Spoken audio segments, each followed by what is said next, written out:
ជំរាបសួរអំពូមីងកូនជំរាបសួរអំពូមីងមួយដាក់តាគៀបប៉ុណ្ណឹងឲ្យបើថាកូនប្រុសទៀតចាប់ហើយនេះមានតែកវលមានតែតាគៀបហ៎អំពូមីងណាថាច្រឡំកូនប្រុសទៀតនេះគ្នាឡើងស្រីធ្វើមិនគេកាត់តែប៉ាគេនេះអំពូមីងមួយស្បែកជើងអូនអារិយាគួរឲ្យចង់សើចស្បែកជើងធំជាងមនុស្សទៀតវ៉ាស្បែកជើងធំជាងមនុស្សទៀតនេះបើសិនណាបាត់ស្បែកជើងដូចក្នុងសាច់រឿង Cinderella វិញណាអូមើលណាគេពាក់ត្រូវនេះអូយឡើងខ្ជូតកឹបសេរីហ្មងណាអូនអារិយាប្រាប់អំពូមីងមើលថាអូនតាំងពីកើតដល់ឥឡូវនេះណាអូនប្រើទឹកនោមខោទឹកនោមអីដែរជួយប្រាប់អំពូមីងតិចមើលនេះមើលឡើងស្ពីងនេះខោទឹកនោមមកអូនឆ្លៀកនេះអូនអារិយាតាំងពីគាត់កើតមករហូតដល់ឥឡូវគឺអត់សូវប្រើខោទឹកនោមចុះប្រហែលទេអញនិយាយបានថារើសខោទឹកនោមត្រូវ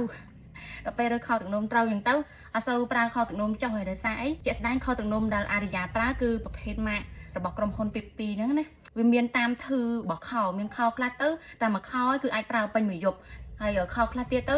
តែមួយខោឯងប៉ុន្តែអាចជ្រាបទឹកជប់ទឹកបានស្មើនឹងខោពីររបៀបអញ្ចឹងហើយយើងចំណេញអញ្ចឹងខ្ញុំមួយថ្ងៃខ្ញុំដូរអត់ញឹកញាប់ទេហើយក៏អត់មានការរត់កទួលលើគូតកូនស្រីរបស់ខ្ញុំដែរអូនអាយ៉ាប្រាប់អំពូមីងមើលអូនប្រើខោទឹកនោមអីគេដែរហើយចាំមើលខ្ញុំប្រាប់បងតោះគ្នាខោទឹកនោមដែលអូនអាយ៉ាប្រើគឺមានច្រើនម៉ាកខ្លាំងមែនតើមានខោ BP Platinum ខោ BP Premium រួមឲ្យតែរបស់ល្អគឺថាអូនអាយ៉ាអូយអត់រំលងហ្មងណាមានម៉ាកអីទៅថាល្អគឺអូនអាយ៉ាប្រមូលយកមកអស់ហើយតាំងពីអូនទៅកើតរហូតដល់អូនអាយុ3ខែទៅ8ខែប៉ុណ្ណឹងឯងចុះតម្រាំតែអាយុលើ3ខែដឹងមិនល្មាទេ